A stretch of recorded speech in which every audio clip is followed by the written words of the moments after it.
Hello. तो आज हम देखेंगे PYQ of periodic table and atomic properties for lab assistant. ठीक है, इससे पहले हमने ये जो चैप्टर है PYQ of periodic table and जो चैप्टर है periodic table and atomic properties ये कंप्लीट कर लिया था लैब असिस्टेंट के लिए। जो एज इट इज जो सिलेबस में दे रखा है वही सारे पॉइंट्स जो हमने क्लियर किए हैं। देखते हैं, ये पहला क्वेश्चन जो है ये 2016 में आया था। Which of the following sets of quantum number is not permissible, यानी कि इनमें से कौन सा सेट है क्वांटम नंबर का जो परमिसिबल नहीं है। उससे पहले ये मैंने जनरल डिटेल लिख ली है, ये हम पढ़ चुके हैं पीरियोडिक टेबल में या फिर एटॉमिक प्रॉपर्टीज़ में हम ये पढ़ चुके हैं। तो देखो, प्रिंसिपल क्वांटम नंबर क्या होता है, एन होता है, और ये क्या डिनोट करता है, साइज एंड एनर्जी को, और नंबर ऑफ पीरियड्स को डिनोट करता है। देखो, ये नंबर ऑफ पीरियड है। अगर प्रिंसिपल क्वांटम नंबर 1 है तो first period, n is equal to 2 मतलब second period, third period, fourth, इस प्रकार से। तो फर्स्ट पीरियड में जो है केवल 1s होगा, यानी कि फर्स्ट पीरियड के अंदर s जो है ऑर्बिटल होगा, s सबसेल होगा। 2 के अंदर 2s 2p रहेगा, 3 के अंदर 3s 3p रहेगा, 4 पीरियड के अंदर 4s 3d और 4p रहेगा, क्योंकि जो है d है ना 2d पॉसिबल ही नहीं है, 2d पॉसिबल नहीं है। और इसी प्रकार से 5s 5p और ये 4d रहेगा। इसी प्रकार से ये ऑर्डर रहेगा इसमें पीरियड्स के अंदर, या वैसे मैं ये डिटेल में बता चुका हूँ चैप्टर के अंदर, लेकिन अभी मैं जल्दी से, ताकि ये इसका इतना रोल नहीं है इस क्वेश्चन के अंदर, जस्ट मैंने लिख दिया है। मेन रोल ये है, एजीमुथल क्वांटम नंबर L से डिनोट करते हैं, शेप ऑफ ऑर्बिटल बताता है। ठीक है, अगर L की वैल्यू 0 है तो वह S होगा। ठीक है, और L की वैल्यू अगर 1 है तो वह P होगा, L की वैल्यू 2 है तो D होगा, L की वैल्यू 3 है तो F होगा। ठीक है, ये L की वैल्यू से क्या है, ऑर्बिटल है। ठीक है, और S मतलब स्फेरिकल ऑर्बिटल, ये शेप ऑफ ऑर्बिटल भी बताता है एजीमुथल क्वांटम नंबर। और M जो है मैग्नेटिक क्वांटम नंबर है, M की जो वैल्यू है -L2 + L तक जाती है। ये वेरी इंपॉर्टेंट है इस क्वेश्चन के लिए। ठीक है, ठीक है, तो अब ये क्वेश्चन देखते हैं हम। ये हमने समझ लिया, m की वैल्यू -L2 + L जाती है। अब देखो, n इज इक्वल टू यहाँ 3 है और L इज इक्वल टू 1 है, तो 3 और 1 का मतलब p, तो 3p तो पॉसिबल है, 3p पॉसिबल है, 2p भी पॉसिबल है, लेकिन 1p पॉसिबल नहीं है। तो 3p तो पॉसिबल, लेकिन m इज इक्वल टू यहाँ +3 आ रहा है। तो देखो, L इज इक्वल टू 1 है, अगर L की वैल्यू 1 है तो m की वैल्यू क्या जाएगी, -L2 + L, यानी कि -1 0 और +1 यहाँ तक जाएगी। अगर L की वैल्यू 1 है तो यहाँ L की वैल्यू 1 है तो उसमें -1 0 और +1 तक जाएगी ना ये वैल्यू। तो ये +3 तो इसमें पॉसिबल नहीं है। तो ये जो सेट है क्वांटम नंबर का, ये परमिसिबल नहीं है। ये वाला सेट जो है वाला जो सेट है ये परमिसिबल नहीं है, ये बन नहीं सकता ये सेट। ठीक है, तो ये गलत है, एक प्रकार से ये बन नहीं सकता ये सेट। तो हमें नॉट परमिसिबल देखना, तो इससे तो ये फर्स्ट क्वेश्चन ही हो गया, क्योंकि ये परमिसिबल नहीं है। लेकिन इसको और ये जो 3 है अदर, इनको भी जल्दी से देख लेते हैं। n इज इक्वल टू 3 है, L इज इक्वल टू 1 है, तो 1 का मतलब p है, तो 3p तो पॉसिबल है। देखो, 3p तो पॉसिबल है, लेकिन अगर L इज इक्वल टू 1 है, L इज इक्वल टू 1 है, तो m की वैल्यू कहाँ तक जाएगी, -1 0 +1 तक जाएगी ना। तो ये तो सेट बन रहा है, तो ये हमारा आंसर नहीं होगा। वैसे ये सही है, मतलब ये सेट बन रहा है। ये वाला सेट देखते हैं, n is equal to 3, L is equal to 0, यानी कि 3s, तो 3s तो पॉसिबल है। 0 का मतलब क्या है, s सबसेल, और L की वैल्यू अगर 0 है तो m की वैल्यू भी क्या होगी, 0 ही होगी यहाँ पर। तो ये भी पॉसिबल है ये set. n is equal to 3 है और L इज इक्वल टू 2 का मतलब क्या है, d है, d, तो 3d पॉसिबल है, 2d पॉसिबल नहीं है, 3d। और m इज इक्वल टू -2 है, तो अगर L की वैल्यू 2 है तो m की वैल्यू कहाँ से तक जाएगी, -2 -1 0 1 2 यहाँ तक जाएगी। तो उस कारण से ये भी सेट पॉसिबल है। तो यहाँ क्वेश्चन पूछा है नॉट परमिसिबल, यानी कौन सा सेट जो है परमिसिबल नहीं है, नहीं बन रहा है। तो इसमें ये फर्स्ट वाला सेट जो है नहीं बन रहा है, उस कारण से इसका आंसर क्या हो जाएगा, फर्स्ट हो जाएगा। ठीक है, ये हमने यहाँ फर्स्ट क्लिक कर दिया है। अच्छे से समझ में आ गया होगा आपको, नहीं आया तो एक बार फिर से धैर्य से देखें। केवल यहाँ रोल इसका है, m is equal to -L2 + L तक। ठीक है, नेक्स्ट क्वेश्चन पर चलते हैं। Which one is correct statement, कौन सा जो स्टेटमेंट है इनमें से करेक्ट है।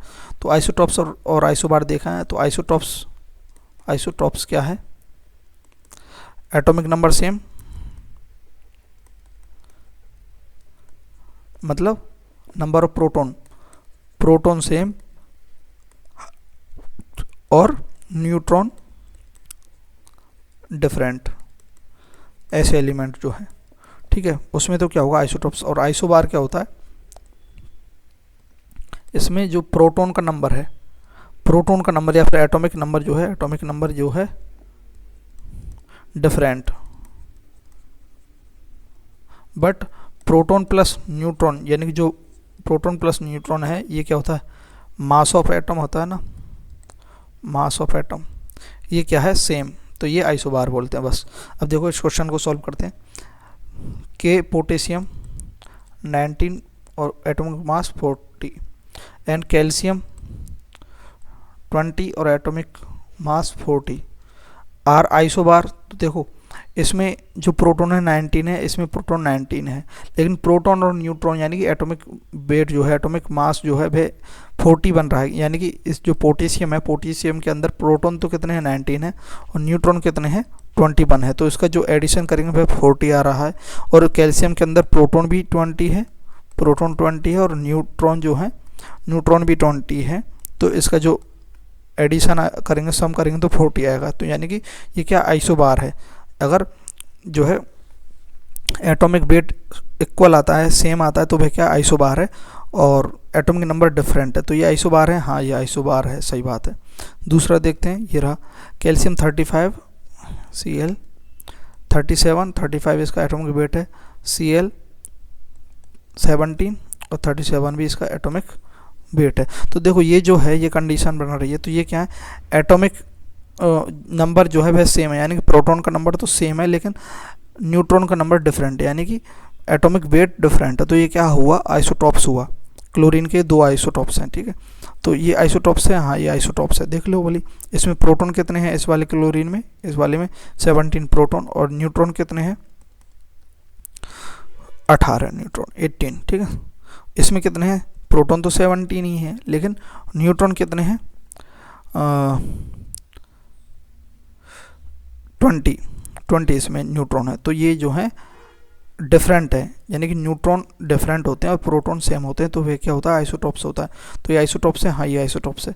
ये और देख लेते हैं आइसोबार है क्या या नहीं। देखो जेनॉन 54 और ये 130 यानी कि एटॉमिक वेट इनका वो सेम इसी तरह होगा। एटॉमिक जो वेट है इनका 130 आ रहा है, लेकिन एटॉमिक नंबर जो है इसका 54 है, इसका 56 है, तो ये आइसोबार होगा क्या, हाँ ये आइसोबार होगा।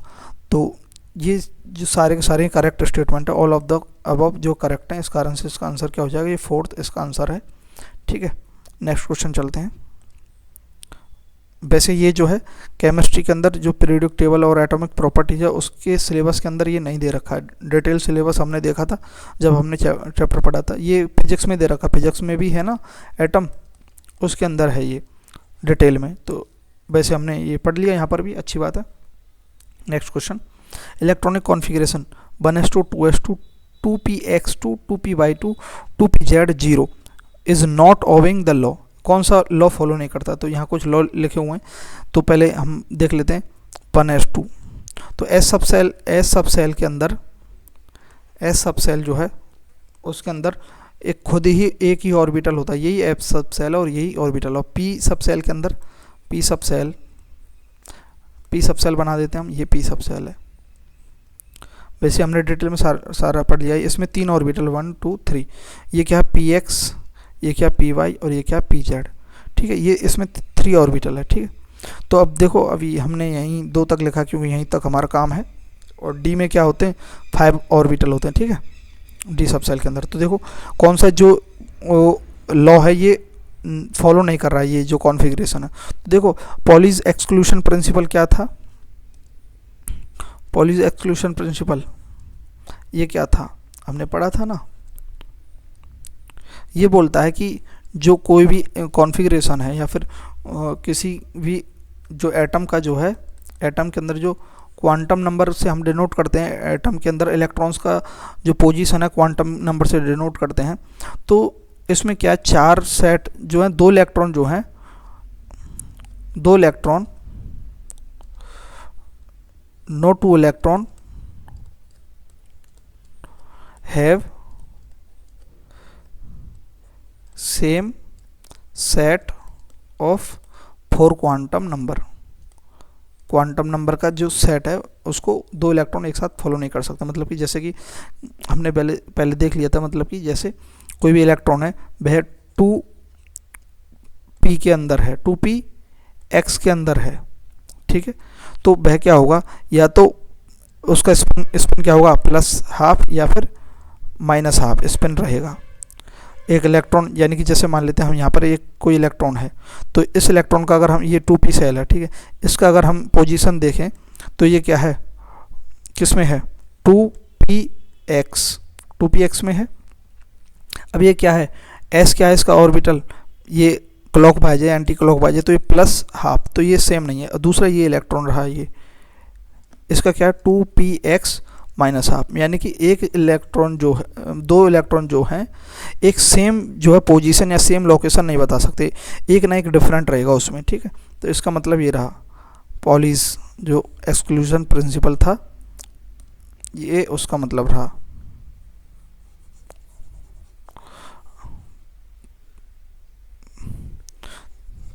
तो इसमें पॉलीज तो है नहीं, क्योंकि किसी भी इलेक्ट्रॉन का जो है सेम नहीं है दोनों इलेक्ट्रॉन, ये उसे डिनोट तो नहीं कर रहा है। उसे अगर पॉलीज को अगर हमें गलत बताना है तो पॉलीज गलत कब होगा, जब हम सेम स्पिन दिखा देंगे। ये पॉलीज गलत हो गया, देखो ये अगर हम सेम स्पिन बता रहे हैं तो ये पॉलीज गलत हो गया। दूसरा क्या है, हुन्स रूल। हुन्स रूल क्या बोलता है, हुन्स रूल क्या बोलता है, हुन्स रूल क्या बोलता है कि जो इलेक्ट्रॉन्स जिसमें सब ऑर्बिटल्स में फिल होंगे, वो जो नया ऑर्बिटल तब तक फिल नहीं होगा जब तक उसमें, मतलब जब तक नया इलेक्ट्रॉन हम फिल नहीं करेंगे इसमें, जब तक पूरे ऑर्बिटल फिल नहीं हो जाते, यानी कि एक ही स्पिन में। क्यों, ताकि एक ही स्पिन में होगा तो इससे क्या है, उसका स्पिन का जो मैग्नीट्यूड है वह बढ़ेगा, इससे स्टेबिलिटी बढ़ेगी, एटम की स्टेबिलिटी बढ़ेगी। तो इस कारण से हम, जैसे कि मान लीजिए इसके अंदर 4 इलेक्ट्रॉन हमें फिल करने हैं 2p के अंदर, ठीक है। तो जैसे पहले फर्स्ट आएगा, फर्स्ट, सेकंड, थर्ड, फोर्थ इसमें आएगा। हम इसको ऐसे नहीं बढ़ सकते, कैसे नहीं बढ़ सकते, फर्स्ट, सेकंड, थर्ड, फोर्थ ऐसे नहीं पढ़ सकते, ये हुन्स रूल्स नहीं है। हुन्स रूल में क्या है, बारी बारी से इलेक्ट्रॉन जो है सेम स्पिन में फिल होते हैं। जब सारे ऑर्बिटल फिल हो जाते हैं फिर नए सिरे से फिर से दोबारा इलेक्ट्रॉन जो है अपोजिट स्पिन में फिल होंगे। तो ये पॉलीज और ये हुन्स रूल बोलता है, ठीक है, ये हुन्स रूल बोलता है। अफबाउ रूल्स क्या है, अफबाउ रूल्स क्या है कि जो इलेक्ट्रॉन्स जो हैं, इलेक्ट्रॉन्स फिल होंगे किसमें, सबसे पहले लोअर एनर्जी के जो है सेल है उनमें। तो ये क्या n+l जो है एनर्जी को डिनोट करता है। तो n+l जो स्मॉलर है उसमें पहले इलेक्ट्रॉन फिल होंगे। तो ये तो यहाँ पर फिल हो रहा है उसी हिसाब से। तो यहाँ पर कौन सा रूल फिट नहीं हो रहा है, हुन्स रूल नहीं हो रहा है। क्यों, क्योंकि ये तो क्या इलेक्ट्रॉन्स का फिलिंग है according to energy level, aufbau rules. और पॉलीज एक्सक्लूजन प्रिंसिपल क्या बताता है कि मतलब जो एक इलेक्ट्रॉन है उसकी 2 लोकेशन नहीं हो सकती। तो इसमें ये फॉलो हो रहा है, एक इलेक्ट्रॉन की 2 लोकेशन नहीं है, ठीक है। अफबाउ प्रिंसिपल जो है उसमें एनर्जी लेवल के हिसाब से इलेक्ट्रॉन का फिलिंग हो रहा है। पहले 1s में आया, फिर 2s में आया, फिर 2p में आया इलेक्ट्रॉन, तो ये आ रहा है।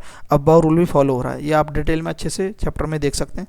लेकिन हुन्स रूल्स क्या बोलता है कि देखो पहले एक इसमें आएगा, ये 4 ऑर्बिटल है ना, तो पहले एक इसमें आएगा, एक इसमें आएगा, एक इसमें आएगा और 2 इसमें आएंगे। तो 2p2, 2py1, 2pz1। तो ये राइट क्या होता, अगर इसको हम करेक्ट करें तो ये क्या होगा, हुन्स रूल के हिसाब से अगर इसको करेक्ट करें तो देखो 2px, 2py और 2pz ये है। तो पहले क्या आएगा, 2px में आएगा, 4 भरने ना इसमें, फिर 2py में, फिर 2pz में, फिर अब एक और बचा क्योंकि 4 भरने ना, 4 इलेक्ट्रॉन है, 2 और 2 4 इलेक्ट्रॉन है इसके अंदर, ठीक है, 4 इलेक्ट्रॉन है, ये रहा, इसमें 2 हैं और इसमें p सब सेल के अंदर यहाँ तो 0 है। तो फिर उसके बाद ये जो है 4th इलेक्ट्रॉन है वो 2px में आएगा। तो इसका करेक्ट क्या होगा, 2px2, 2py1, 2pz Z1। तो ये इसका करेक्ट है, तो ये किसको ओबे नहीं कर रहा है, हॉर्न रूल को, तो इसका आंसर क्या होगा, हॉर्न रूल। वैसे अगर आप इसे पढ़ लेंगे तो ईजिली कर लेंगे, ये मैंने एक्सप्लेन किया है, तो इसमें हॉर्न रूल है। पॉलीज एक्सक्लूजन प्रिंसिपल देख लिया हमने, अब प्रिंसिपल देख लिया n+l। पॉलीज क्या है, 4 सेट ऑफ क्वांटम नंबर जो बनता है वह हर किसी इलेक्ट्रॉन के लिए अलग होगा। हॉर्न रूल हमने देख लिया कि जो इलेक्ट्रॉन्स का जो फिलिंग होगा वह बारी बारी से होगा, जब सारे एक ही स्पिन में फिल हो जाएंगे उसके बाद जो है उसमें पेयरिंग बनाएगा। समझ में आ गया ना। नेक्स्ट चलते हैं। Which one of the following is correct outer most electronic configuration of the most electronegative. देखो ये जो चैप्टर हम ये इसके PYQ करवा रहे हैं, तो उससे पहले एक बार चैप्टर जरूर देख लें थोड़ा सा। हालांकि हर बार मैं बोलता हूँ PYQ पहले देख सकते हैं, लेकिन इस बार अगर देख लेंगे, हालांकि नहीं भी देखें तो भी मैं एक्सप्लेन कर रहा हूँ, ठीक है। तो आउटर मोस्ट इलेक्ट्रॉनिक कॉन्फ़िगरेशन ये दे रखा है, उसमें मोस्ट इलेक्ट्रोनेगेटिव हमने एलिमेंट देखना है। तो हमने देख रखा है कि electron negativity is inversely proportional to size of atom, size of atom.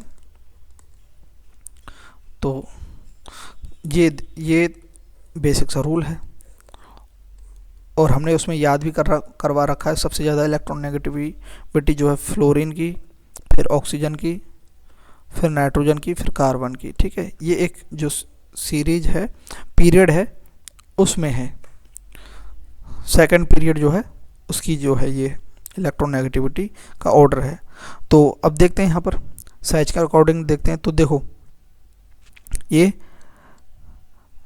NH2 NP3 NH2 NP4 NH2 NP5 NH2 NP6, अगर NH2 2S2 2P3 देखें ये सेकंड पीरियड में, 2S2 2P4 2S2 2P5 और 2S2 2P6 ये देखें, तो देखो ये कौन सा ग्रुप है, ये नाइट्रोजन का हो गया।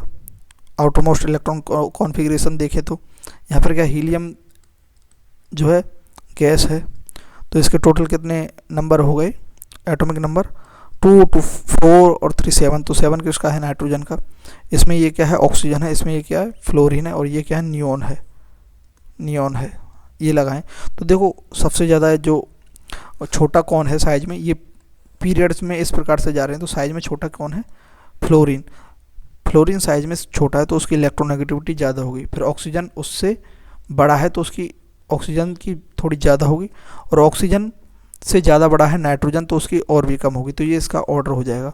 तो सबसे ज़्यादा इलेक्ट्रोनेगेटिव कौन रहेगा, 2S2 2P5 यानी कि NH2 NP5, या N की जगह 3S2 भी हो सकता है जो क्लोरीन होगी।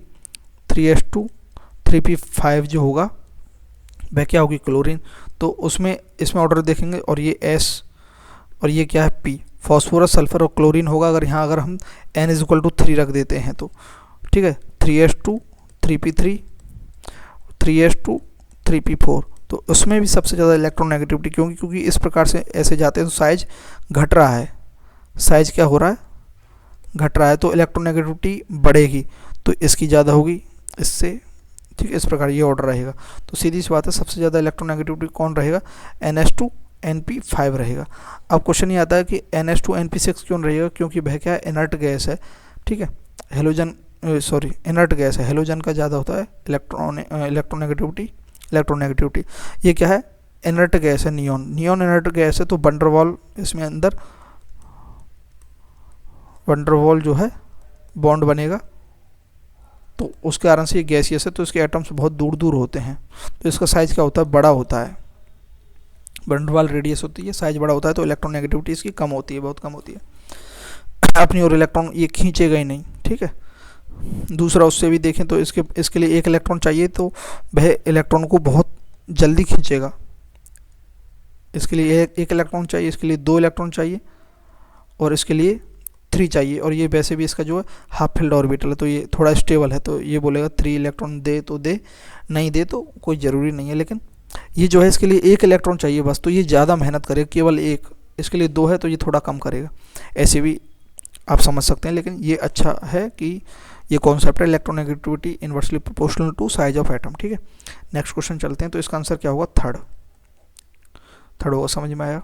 Next the magnitude of successive ionization potential of an atom increases due to increase in, देखो आईपी आयोनाइजेशन पोटेंशियल या फिर आयोनाइजेशन एंथैल्पी क्या होती है कि हम मिनिमम एनर्जी कितनी दें कि जो आउटरमोस्ट इलेक्ट्रॉन है वह बाहर निकल जाए, मिनिमम एनर्जी कितनी दे। तो देखो हम अगर टॉप टू बॉटम जाएंगे, टॉप टू बॉटम, तो क्या है, साइज बढ़ेगा, साइज बढ़ेगा। तो साइज अगर इधर बढ़ रहा है तो जो आयोनाइजेशन पोटेंशियल है, बड़ा साइज है, देखो कोई बड़ा साइज है, यहाँ बीच में न्यूक्लियस है और यहाँ इलेक्ट्रॉन है, तो इससे इसकी दूरी बढ़ेगी, अट्रैक्शन फोर्स कम होगा इलेक्ट्रॉन और इसके बीच में, न्यूक्लियस के बीच में। तो ये क्या है, थोड़ी सी एनर्जी अगर हम इसमें देंगे तो ईजिली ये बाहर चला जाएगा। तो साइज बढ़ेगा टॉप टू बॉटम, तो आयोनाइजेशन पोटेंशियल जो है वह घटेगा। तो एक तो ये कॉन्सेप्ट है। और अगर साइज घटेगा, सीधी सी बात है, साइज का ही ऑर्डर लगेगा इसमें। अगर साइज जो है, हम जाते हैं लेफ्ट टू राइट, तो इसमें क्या साइज घटता है तो आयोनाइजेशन पोटेंशियल बढ़ता है। बस अब देखते हैं क्वेश्चन को, ठीक है। Ionisation potential of an atom increases, atom की जो आयोनाइजेशन पोटेंशियल है इंक्रीज होती है। क्यों इंक्रीज होती है? इफेक्टिव न्यूक्लियर चार्ज, देखो अगर हम लेफ्ट टू राइट जाते हैं तो इफेक्टिव न्यूक्लियर चार्ज बढ़ता है लेफ्ट टू राइट जाने पर। क्या है, क्योंकि साइज कम होगा। साइज कम कब होगा? जब जेड इफेक्टिव बढ़ेगा तो साइज कम होगा, ठीक है। तो ये बात तो सही है, अगर इफेक्टिव न्यूक्लियर चार्ज बढ़ता है तो ionization potential of atom increase due to, अच्छा इंक्रीज नहीं हो, हाँ इंक्रीज होगी, सही बात है। अगर इफेक्टिव न्यूक्लियर चार्ज बढ़ेगा तो साइज क्या होगा? घटेगा, और आयोनाइजेशन पोटेंशियल क्या होगा? बढ़ेगा। तो ये बात तो सही है बिल्कुल। आयनिक रेडियस बढ़ेगी तो आयोनाइजेशन पोटेंशियल घटेगा, सीधी सी बात है। रेडियस बढ़ेगी मतलब साइज बढ़ेगा, तो आईपी क्या है? घटेगा, तो आयोनाइजेशन पोटेंशियल घटेगा। और अगर नंबर ऑफ इलेक्ट्रॉन्स बढ़ेंगे, ठीक है, नंबर ऑफ इलेक्ट्रॉन्स बढ़ रहे हैं तो आयोनाइजेशन पोटेंशियल कम होगा, सीधी सी बात है। इलेक्ट्रॉन बहुत ज़्यादा है उसमें, तो इजीली रिमूव हो जाएगा इलेक्ट्रॉन, क्योंकि शील्डिंग इफेक्ट भी शो करेगा ना, जो हम सारा डिटेल में पढ़ चुके हैं। तो ये इसमें आईपी घटेगी।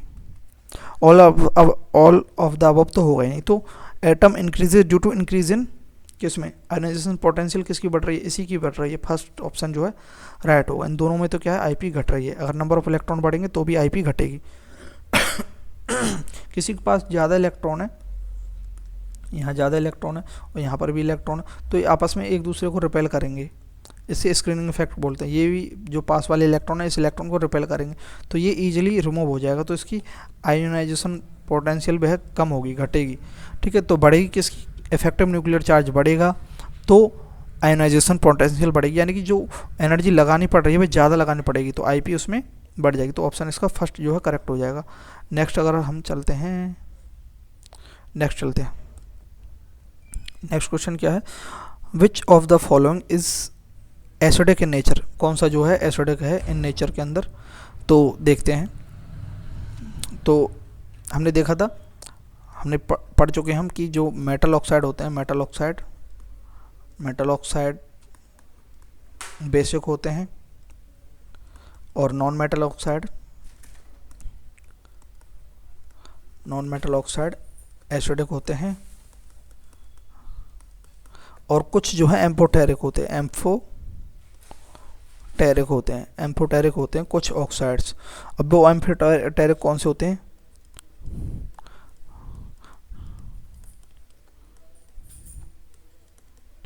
PV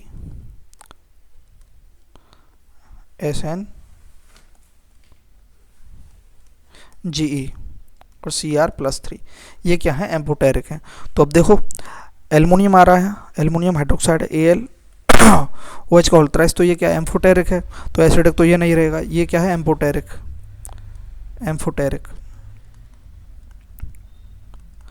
ये हमने डिटेल में पढ़ चुके हैं, एम्फोटेरिक। और BeV क्या है? अब यहाँ देखो, यहाँ थोड़ा गलत लिख रखा है, BeOH का होल्ट्राइस, क्योंकि ये एल्कलाइन अर्थ मेटल है ना, तो ये क्या है, ये भी क्या है, एम्फोटेरिक है। ओ MgOH, ये भी एल्कलाइन अर्थ मेटल है, OH का होल ट्वाइस, ये भी क्या है, ये एम्फोटेरिक नहीं है, ये क्या है, मेटल है, उसका हाइड्रोक्साइड, ऑक्साइड या हाइड्रोक्साइड, हाइड्रोक्साइड, तो ये क्या है, बेसिक है। और ये क्या है, नॉन मेटल है, बोरोन, और इसका जो है क्या होगा, एसिडिक होगा, तो ऑप्शन 4 सही होगा, BOOH का होल थ्राइस। ठीक है, तो ये इसका राइट आंसर यही होगा, 4th एसिडिक नेचर है बोरोन हाइड्रोक्साइड। ठीक है, नेक्स्ट चलते हैं। The correct order of atomic size, carbon, nitrogen, phosphorus, sulphur. देखो साइज का करेक्ट ऑर्डर देखना हमें, तो देखो पीरियोडिक टेबल में हमने देखा था पीरियड में कैसे जमा होते हैं, कार्बन, नाइट्रोजन, ऑक्सीजन और यहाँ फ्लोरीन, और कार्बन के नीचे नाइट्रोजन के नीचे फॉस्फोरस, ऑक्सीजन के नीचे सल्फर, ये ऐसे होता है। तो ये लेफ्ट टू राइट, ठीक है, लेफ्ट टू राइट जाते हैं तो साइज क्या होता है, घटता है, और टॉप टू बॉटम जाने पर साइज बढ़ता है। तो साइज क्या हो रहा है, यहाँ घट रहा है, तो ये बड़ा साइज है, इससे छोटा नाइट्रोजन है, कार्बन से छोटा ऑक्सीजन, ऑक्सीजन से छोटा फ्लोरीन है। ठीक है, और फ्लोरीन से बड़ा क्लोरीन है, ऑक्सीजन से बड़ा सल्फर है, क्योंकि टॉप टू बॉटम जाएंगे, टॉप टू बॉटम ये सारा हमने पढ़ रखा है कि क्यों साइज बढ़ता है, क्यों साइज घटता है, क्योंकि यहाँ पर क्या है, एन नंबर ऑफ सेल बढ़ रहे हैं, उस कारण से साइज बढ़ रहा है टॉप टू बॉटम। यहाँ पर क्या है, जो जेड इफेक्टिव जो है बढ़ रहा है, जेड इफेक्टिव कारण साइज कम होगा। तो अब देखो ये हमने पीरियोडिक टेबल के हिसाब से ये हमने जमा लिए, हमको जो भी एलिमेंट्स या एटम्स दिए हैं वो। अब देखो सबसे बड़ा इसमें कौन दिख रहा है, इधर जाएंगे तो क्या है, साइज घटेगी। ठीक है, तो अब देखो सबसे बड़ा कौन है यहाँ, इन सब में सबसे बड़ा ये है फॉस्फोरस, सबसे बड़ा फॉस्फोरस दिख रहा है, क्योंकि सल्फर से भी बड़ा है, नाइट्रोजन से भी बड़ा है, और इनसे तो सबसे बड़ा ही होगा, तो सबसे बड़ा फॉस्फोरस है, तो यहाँ हम लिख देते हैं फॉस्फोरस सबसे बड़ा। उसके बाद सीधी सी बात है सल्फर आएगा, उसके बाद सल्फर। अब इनमें से कौन बड़ा है, नाइट्रोजन और कार्बन में से, तो सीधी सी बात है कार्बन बड़ा है, तो उसके बाद कार्बन आ जाएगा, कार्बन से छोटा क्या है, नाइट्रोजन है, उसके बाद नाइट्रोजन। तो ये ऑर्डर किस में मैच हो रहा है, कार्बन सबसे छोटा नाइट्रोजन, फिर उससे बड़ा कार्बन, सल्फर, फॉस्फोरस। तो ये फर्स्ट इसका आंसर हो जाएगा। ये 2018 में आया था, जो आया था जिस वर्ष में आया था वो हमने यहाँ लिख रखा है। नेक्स्ट, ये थोड़ा सा ब्लर सा हो रहा है, इस कारण से हमने ये नीचे लिख दिया। In the modern periodic table the period indicates the value of, हमने थोड़ी देर पहले भी ये जो फर्स्ट क्वेश्चन एक्सप्लेन किया था, इसमें हमने बता दिया पीरियड नंबर ऑफ पीरियड कौन डिनोट करता है, प्रिंसिपल क्वांटम नंबर। तो ये क्वेश्चन है, the period indicate the value of, किसकी वैल्यू इंडिकेट करता है पीरियड जो है, तो सीधी सी बात है प्रिंसिपल क्वांटम नंबर किसको डिनोट करता है, पीरियड्स को डिनोट करता है। और जो मॉडर्न जो पीरियोडिक टेबल है किस पर आधारित है, किस पर बेस्ड है, एटॉमिक नंबर पर, इंक्रीजिंग ऑर्डर। और जो बोर की जो मेंडलीव जो पीरियोडिक टेबल थी वो एटॉमिक मास पर आधारित थी। ठीक है, और एजीमुथल क्वांटम नंबर क्या बताते हैं, शेप ऑफ ऑर्बिटल बताते हैं। ठीक है, ये तो इसका आंसर क्या होगा, प्रिंसिपल क्वांटम नंबर। ये क्या बताता है, इंडिकेट पीरियड वैल्यू। मान लीजिए प्रिंसिपल क्वांटम नंबर क्या होता है, एन इज इक्वल टू, अगर 2 है तो पीरियड भी क्या होगा, सेकंड पीरियड ये होता है। Next question, the element that has highest electron gain enthalpy, ये हमने पढ़ा था डायरेक्टली, हमने ये फैक्ट भी लिखवाया था कि जो पीरियोडिक टेबल के अंदर जो है कौन सा एटम है, इलेक्ट्रॉन एफिनिटी या electron gain enthalpy, electron gain enthalpy कौन रखता है highest in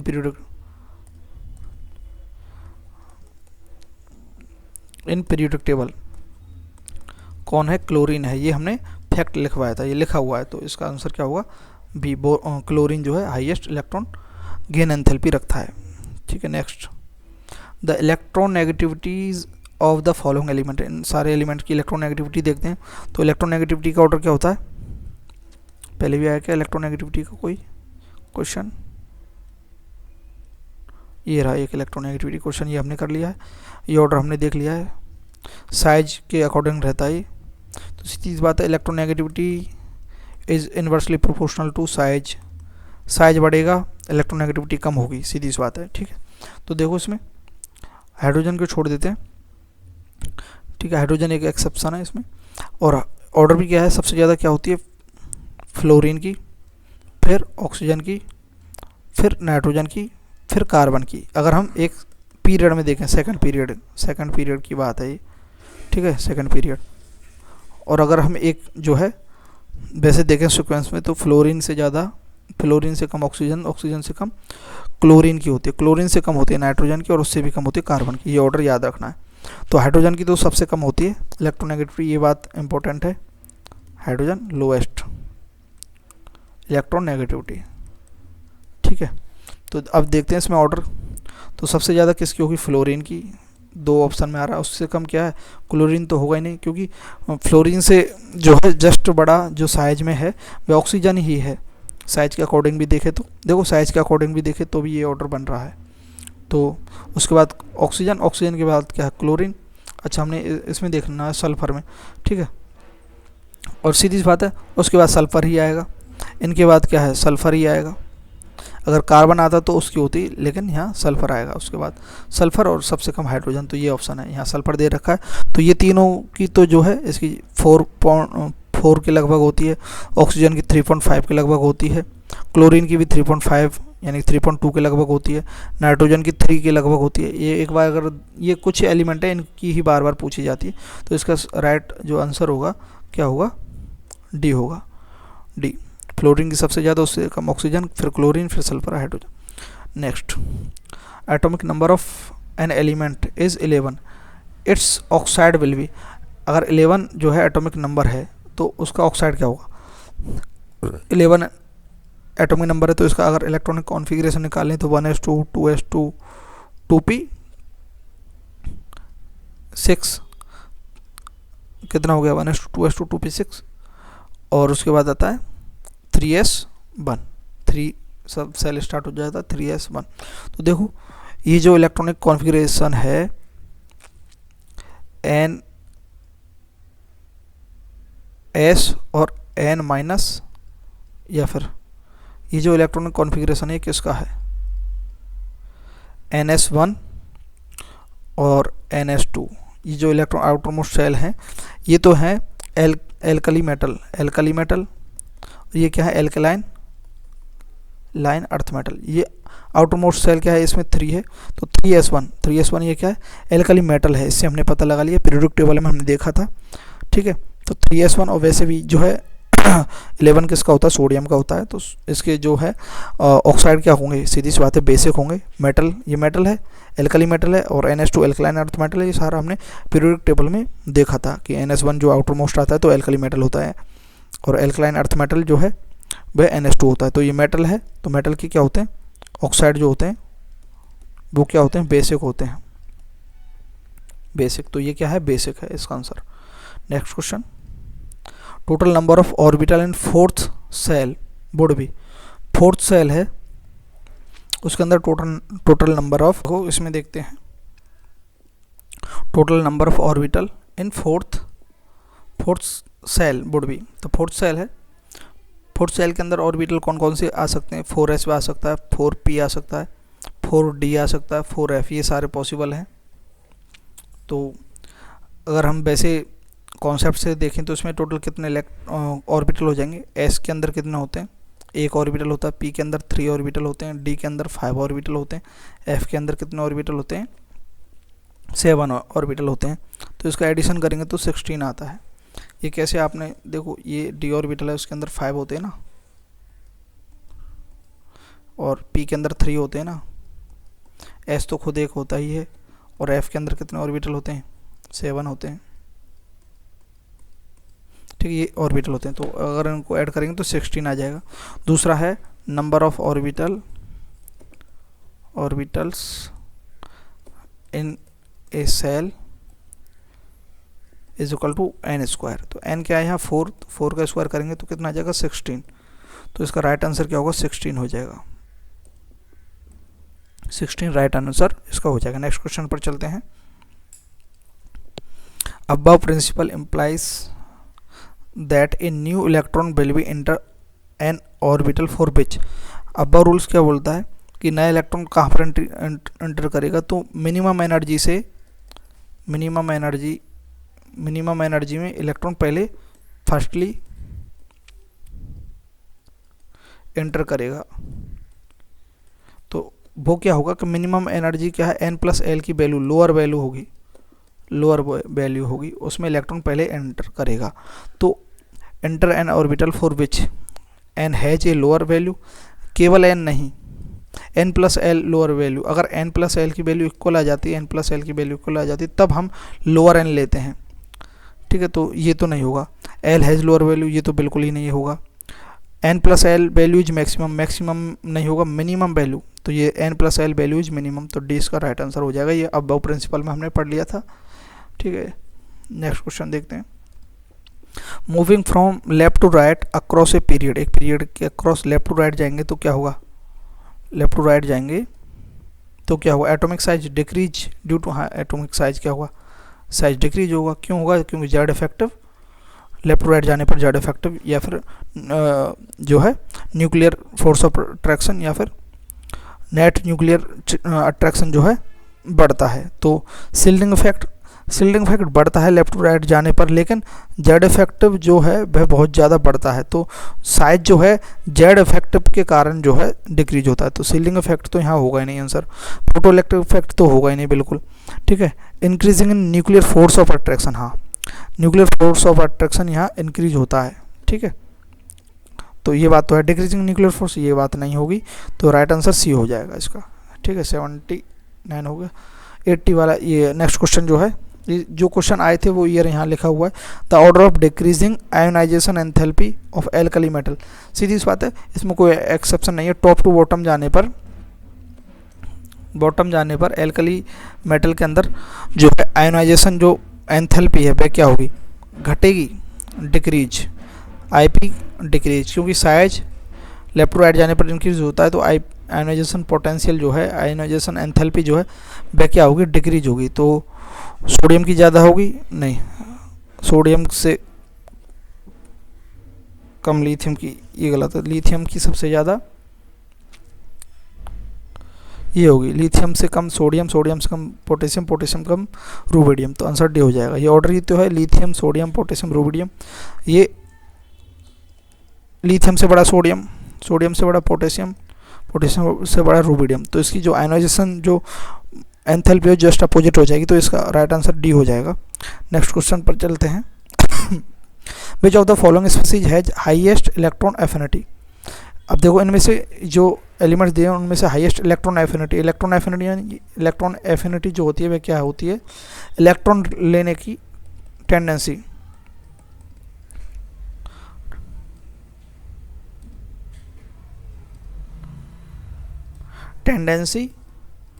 to gain electron लेने की टेंडेंसी किसकी ज़्यादा है, भाई उसी की इलेक्ट्रॉन एफिनिटी होगी। एफ नेगेटिव फ्लोरीन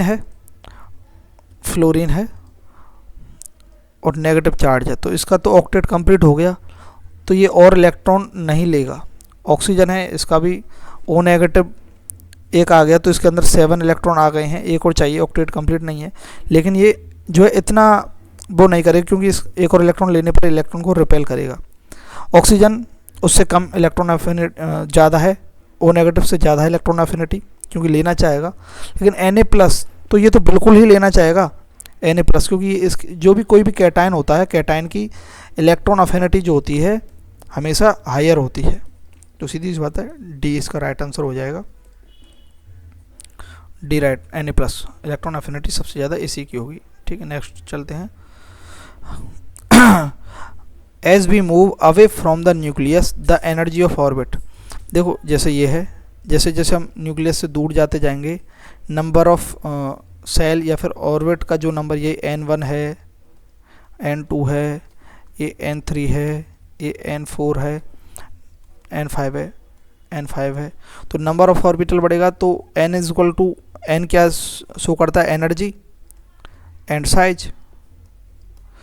तो जैसे जैसे दूर जाते जाएंगे तो प्रिंसिपल क्वांटम नंबर बढ़ता जाएगा, ऑर्बिट का जो है बड़ा साइज बड़ा होता जाएगा, तो एनर्जी भी बढ़ती जाएगी, एनर्जी तो बढ़ेगी।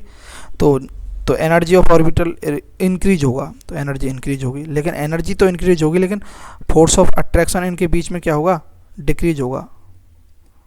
फोर्स ऑफ अट्रैक्शन क्या होगा, डिक्रीज होगा, एनर्जी तो बढ़ेगी, ठीक है। तो एनर्जी इंक्रीजेज न्यूक्लियस से जैसे जैसे दूर जाएगा orbit. Next question, the orbitals which have same number of radial nodes.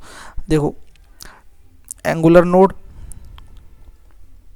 Node का फॉर्मूला क्या है, ये हमने देख लिया था, होता क्या L-1, और रेडियल नोड क्या होता है N-L-1, और टोटल नोड क्या होता है N-1। ये है, हमने देख लिया था एंगुलर नोड क्या होता है, मतलब नोड क्या होता है जहाँ इलेक्ट्रॉन पाया नहीं जाता, that probability of finding electron is zero, that is node, और प्रोबेबिलिटी ऑफ फाइंडिंग इलेक्ट्रॉन वे क्या ऑर्बिटल है। हमने डिटेल में ये देखा था, अच्छे से समझा था, तो अभी ये फार्मूला से हम करेंगे, ठीक है, डिटेल में नहीं जाएंगे यहाँ। तो देखते हैं same number of radial node, तो रेडियल नोड देखना हमें, तो ये फार्मूला लगाएंगे, इसमें लगाते हैं 2s 2p वाले में, तो 2n is equal to s का, s जो है s की वैल्यू क्या होती है, l में 0 होती है, 0 और 1, तो इसका क्या है 1, इसमें 1 रेडियल नोड आ रहा है, 1 रेडियल नोड, और 2p के अंदर 2p की p में l की वैल्यू क्या होती है 1, तो इसका 0, तो ये सेम नहीं है। 3p में देखें, 3p में 3p की वैल्यू 1 है, -1 3 -2, तो इसका आ जाएगा रेडियल नोड 1। इसमें इस फॉर्मूला में लगा के देखना है, जैसे 3p है तो इसमें n की वैल्यू क्या होती है, n की वैल्यू ये 3 होती है, और p की वैल्यू हमने बता दिया कि 0, l की वैल्यू क्या होती है 0 s के लिए, 1 p के लिए, 2 d के लिए, 3 f के लिए, ये हमने बता रखा है। तो इस फॉर्मूला में रखेंगे तब हमें पता लग जाएगा। तो देखो d की वैल्यू क्या है 3 - 2 - 1, तो इसकी 0 आ जाएगा, इसका अंदर रेडियल नोड, इसका रेडियल नोड कितना आएगा 2 - 0 - 1, तो इसका 1 आ जाएगा, इसका 3 - 1 - 1, इसका भी क्या आ जाएगा 1 आ जाएगा, है ना। इसका कितना आ जाएगा, इसमें इस फॉर्मूला में रखने पर आ रहा है ये, ठीक है। 3 - 0 - 1, तो इसका क्या आ जाएगा 2, 4 - 2 - 1, इसका 1, तो सबकी जो है डिफरेंट आ रही है, इसकी डिफरेंट है, ये दोनों 0 और 1 आ रही है, ये भी डिफरेंट है, और 1 0 आ रहा है ये फर्स्ट में, ये भी डिफरेंट है, लेकिन ये वाला जो है 1 1 आ रहा है रेडियल नोड इसके अंदर, तो ये सेम है, तो राइट आंसर सी हो जाएगा, क्योंकि same number of radial node पूछा है। Next, which of the following is the correct order of the atomic radii of the element oxygen, fluorine और नाइट्रोजन। ऑक्सीजन, फ्लोरीन और नाइट्रोजन इनका पूछा है, ऑक्सीजन, फ्लोरीन और नाइट्रोजन, ये हमने क्या है डिक्रीजिंग ऑर्डर ऑफ साइज लिख दिया, ठीक है। तो क्या पूछा है, correct order of atomic radii, ये रहा एटॉमिक रेडियाई, सबसे बड़ा उसमें क्या होगा नाइट्रोजन होगा इनमें, उससे छोटा ऑक्सीजन, उससे छोटा फ्लोरीन, तो ये ऑर्डर बन रहा है क्या, देखो सबसे बड़ा नाइट्रोजन, उससे छोटा ऑक्सीजन और उससे छोटा डी, जिसका राइट आंसर हो जाएगा। Next, thank you. तो यहाँ तक हमारे जो है कंप्लीट हो गया है PYQ सारे के सारे, PYQ of periodic table and atomic properties for level assistant, जितने भी आए थे अब तक सारे हमने कर लिए हैं। Thank you very much.